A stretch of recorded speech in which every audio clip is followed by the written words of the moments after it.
Hello, everyone. I'm Jennifer Sweeney with the Institute for Health and Healing, and I'm here today to talk with Dr. Jeff Draisin, our fearless leader. Jeff is a founder of the IHH, and he is also its venerable medical director. Hello, comrade. My dear, what a pleasure. It is a pleasure. Of course, I see you frequently. We share patients, but I have been looking forward to a chance to just check in with you, and that's what I thought we would do. I really am wondering how you would describe your experience of the past few months. Obviously, as an integrative medicine physician, but also as a human. Yeah. Wow. What a wonderful and expected wide opening. Thank you. So the first thing that it brings home for me is the extent to the way I've merged my identity into those areas. I am a full-fledged human being, and it's been for a long time hard to not think of myself as a physician human being. It's just my nature, or has become my nature. And I guess I've been feeling better and better about the merging of the parts in a somewhat seamless way. One of the things this time has meant is that I walk in my neighborhood and people know I'm in healthcare, and they come up to me to kind of tap into what's that experience like right now. I wouldn't have thought of myself as a citizen physician in my neighborhood before. And there's a part in which the freedom to think very broadly, how are human beings healing each other during this time? How are we using the moments and the demands of this time to have a one world concept, to have a we're all in this together concept? And I think that's always been the foundation of my work as a practitioner. I'm another human being in the room with human being influences that merge with my technical, scientific knowledge, my broader integrative perspectives, my mind-body perspectives, and somehow or another, what comes out is all those parts. I'm a father, I'm a brother, I'm a son, I know biochemistry, or at least I can fake it in a room with somebody who doesn't know more than me. And it really has been, in some ways, a coming together, right? If the root of healing is to make whole, then I think surprisingly during this time, I maybe feel another level of wholeness about who I am and what I do in the world. I'll say a little bit more, and then I should check in if I'm answering too long. But this idea that I'm sharing with patients the human experience of the work of this time. And it's not like I'm giving political advice or I'm giving information, of myself as a sophisticated environmentalist. But all these parts that are part of life, certainly Bay Area life in a clinical environment, are finding their way into the room. And I'm in some ways feeling even a more expansive framework by which to be another human being with healing intention, as somebody who is a companion in life and, doing my best to fulfill my sanctioned role as a practitioner, of trying to make sense of all this and do right medicine. That's so interesting. Wow, I didn't know that this is where I was going to be going. But it's lovely to kind of tap into something that's living very large for me, Jennifer. That's really interesting.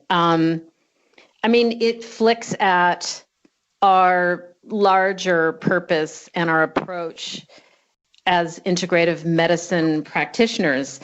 in the sense that we take a very wide and broad view. We look at mind, we look at body, we look at spirit, and then we also do a very deep dive when it comes to understanding the sources of distress or suffering.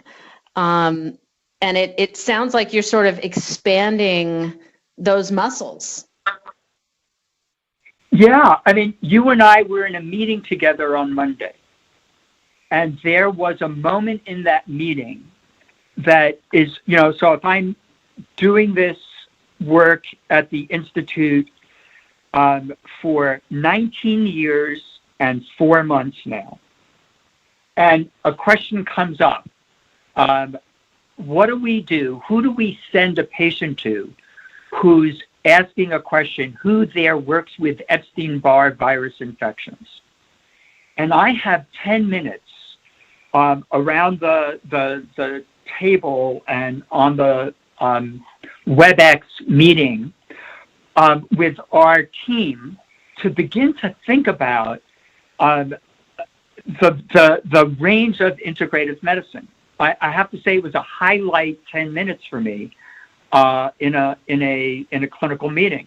And where we went was, there's a place where we can zero in on a diagnostic entity like Epstein-Barr virus. And we could do it as conventional medical people, and we could do it with the breadth of the traditional healings and the bodywork therapies and the mind-body therapies. And we can also expand from that question of a single local, or formulated diagnosis. And we can talk about what does it take to heal? And how do we court and cultivate and befriend the foundations of healing that are within each person? And how do we do it with some generalities of what we all have? And how do we do it with the intimate specificities of a person who we get to know deeply?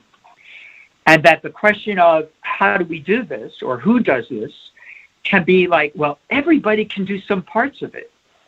And the amazing part of this work and the humbling part of this work is that we may have to go to all these different places to be able to support somebody's quest for getting better or functioning better, or finding acceptance in what they have. And that at the start of our work with any one person, the first formulation we come to has to be proven to be beneficial.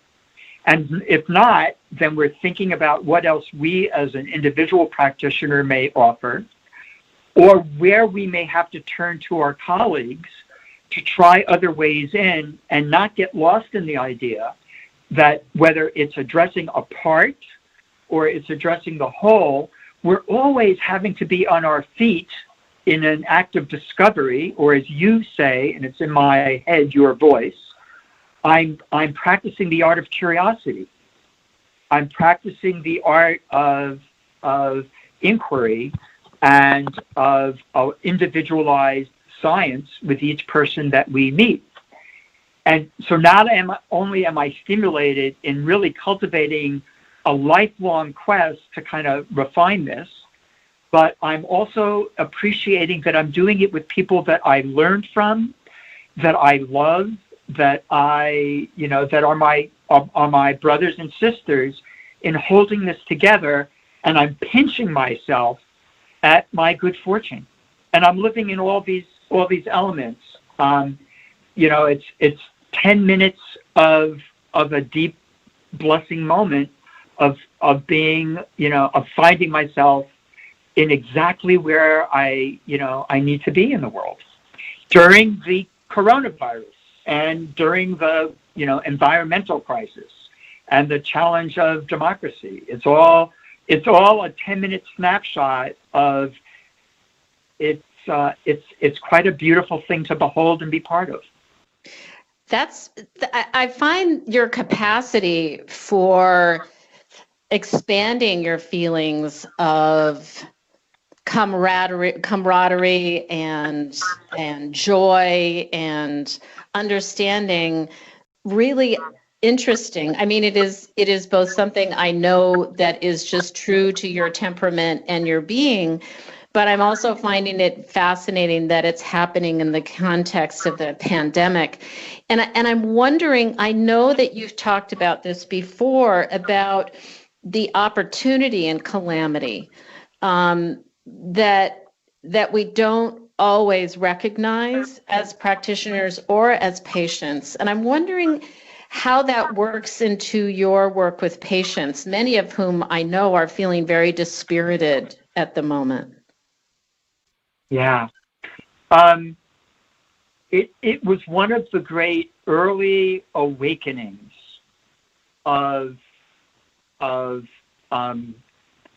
really identifying the limitation of the shield of being an expert, a scientist, having the MD. Even if I never adorned myself with a white coat, there was always this idea of reading with knowledge. And then what became clear as I thought I understood cancer or life-threatening illness is that somehow or another I got out of the way of what I knew and started getting, again, this kind of interactive curiosity with somebody.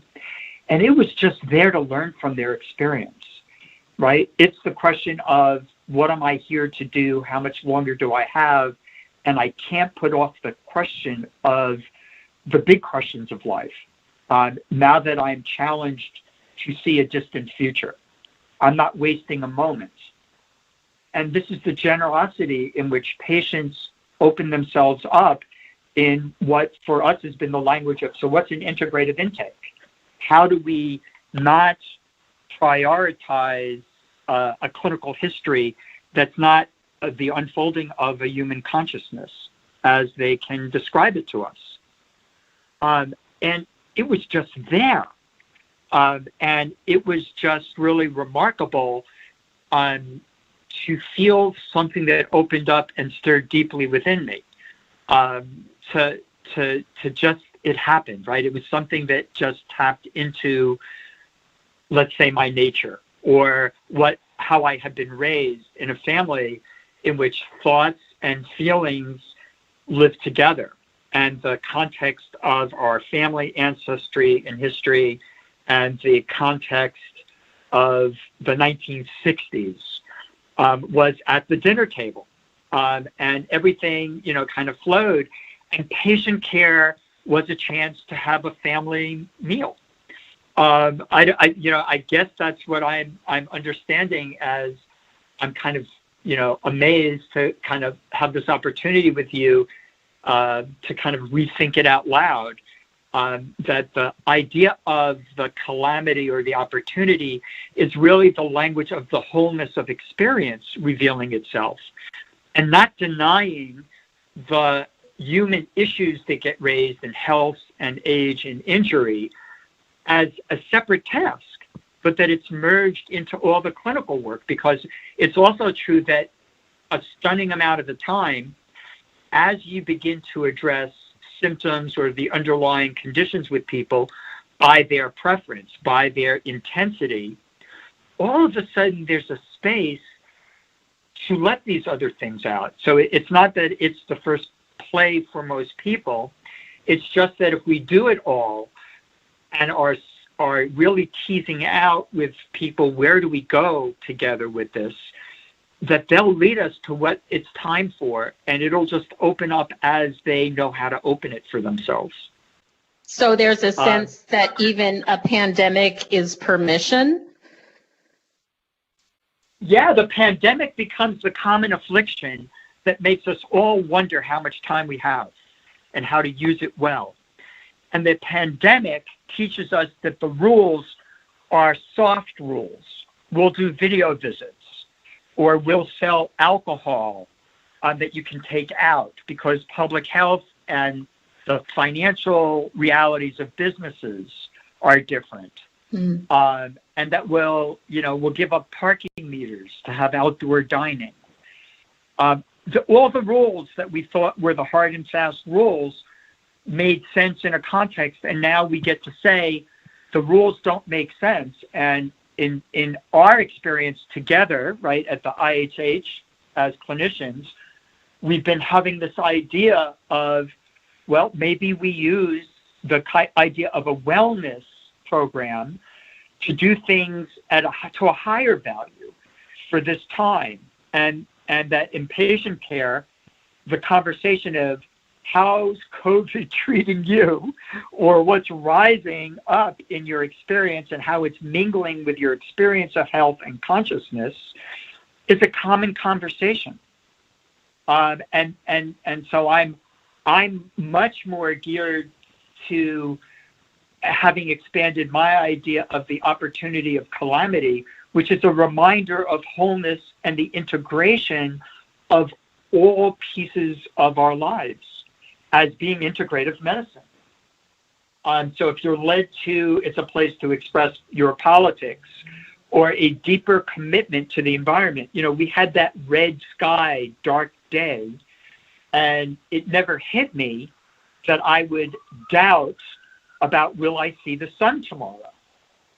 And all of a sudden, as somebody who would have been less involved, interested, but intellectually interested, but grappling personally with how I express my concerns for the environment, you know, is another thing that's active for me right now. And wondering in my personal life, or even just teasing out with people in the office a little bit more clearly how they're thinking about planetary health. Bill Stewart, you know, the kind of founding director of the IHH, used to say things like, species-specific medicine is too narrow, and planetary medicine is really a better language than integrative medicine.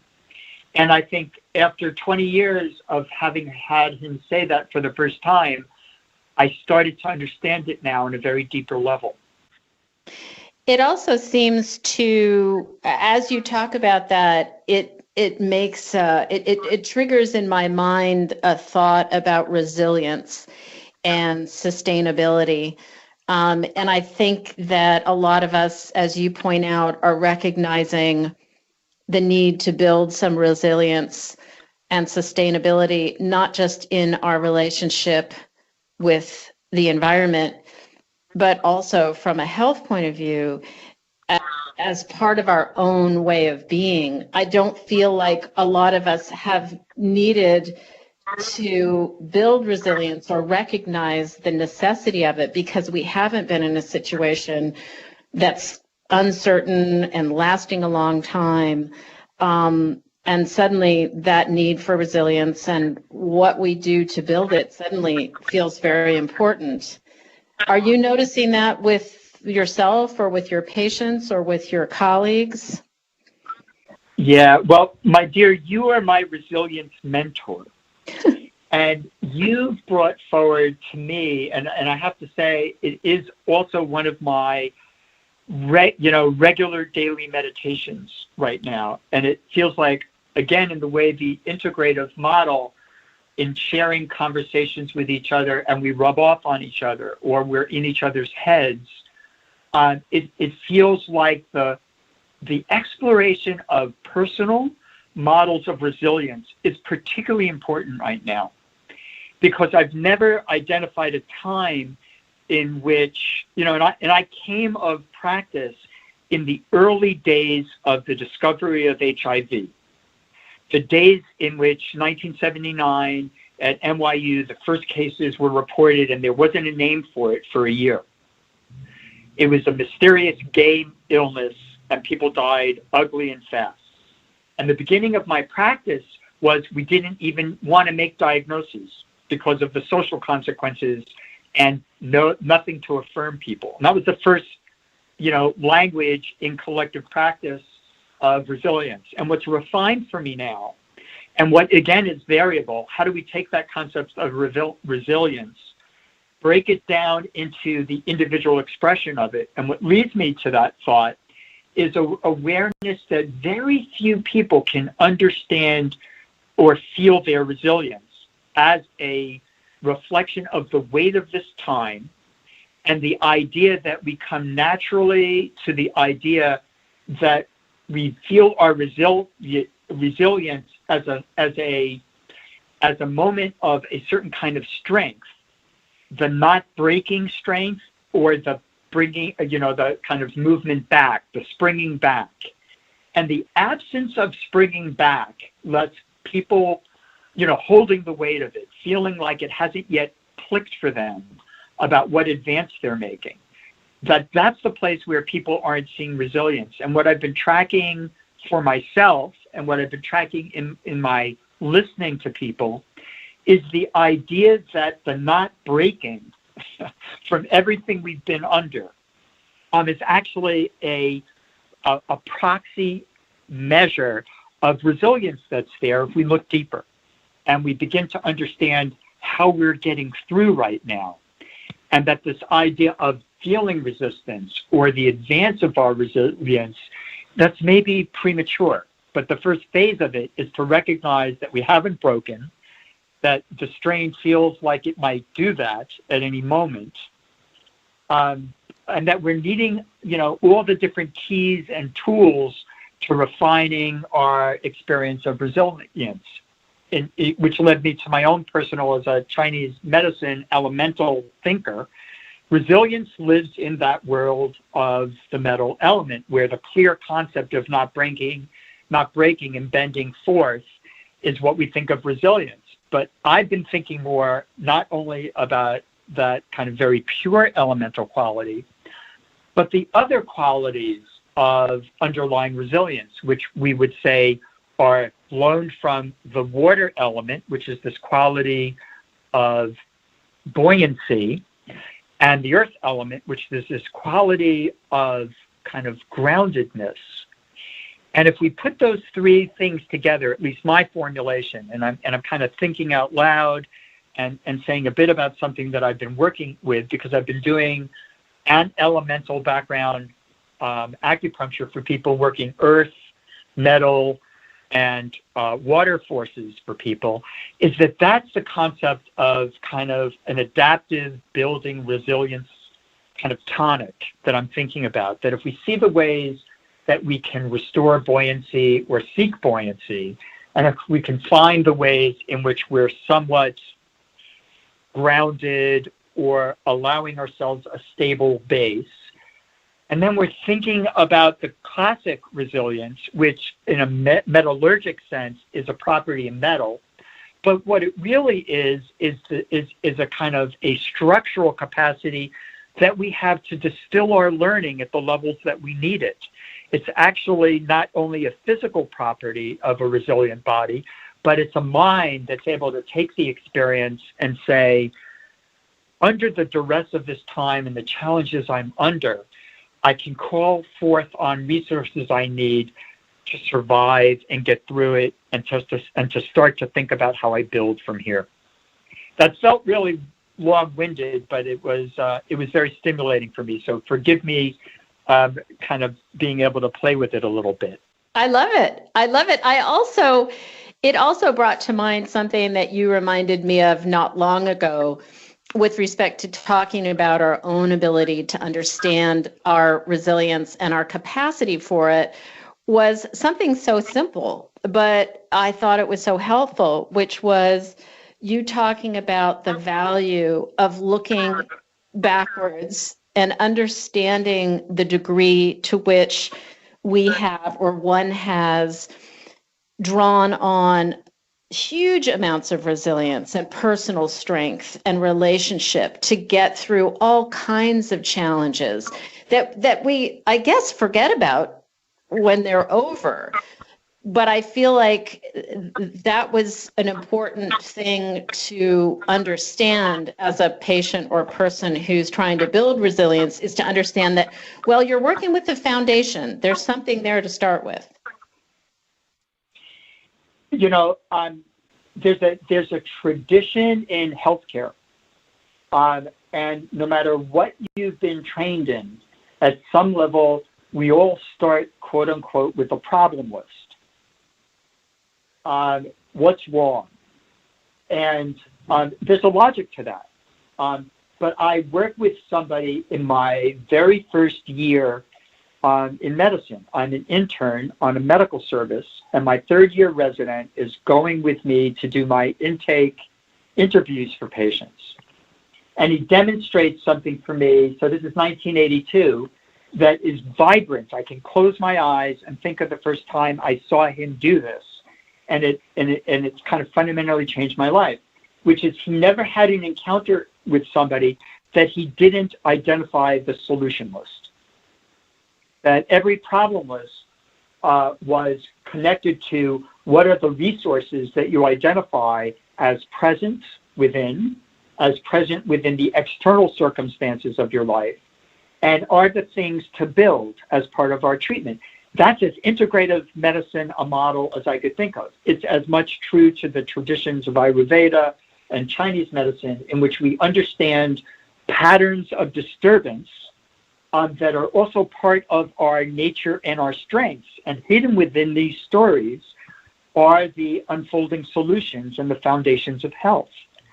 And it's again another time to recognize that if we are not helping each other, if we're not finding our own capacity to be with things as part of our life history, then we are missing the opportunity to say to ourselves and to say to each other, I see in you most of or everything that's needed to get through this.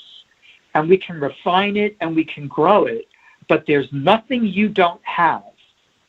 There's nothing that you haven't expressed in your life that won't be in fundamental service of what your needs are now. And I can't think of a patient experience that's ever disproved that to me. Thank you for reminding me of that. It's enormous. Well, thank you for saying it, because I have to say it's a brilliant way to end our conversation, is on a note of hope. We all have the tools that should allow us to feel hopeful, and I feel like that's what you're saying, and that's how you've made me feel, and I really appreciate it. Thank you. Yeah, this has been really wonderful, my dear, to have this time together, and even with the anticipation that there's more conversation to follow up with. Absolutely. We will meet again. Thank you. Take care. You too. Bye-bye. Bye.